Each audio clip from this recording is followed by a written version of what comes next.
Hello guys, आज हामीहरू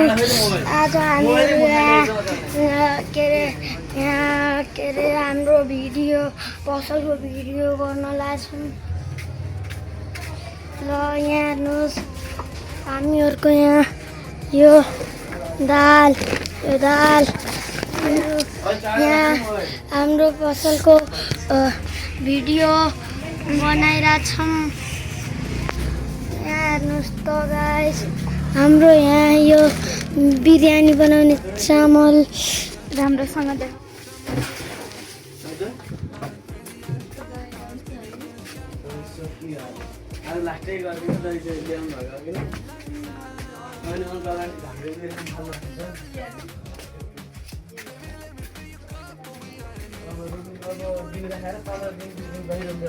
यहाँ हाम्रो दिदी यहाँ चटपटेवाला ऊ खाएर चाहिँ यहाँ चाहिँ हामीहरूको चामलहरू छ।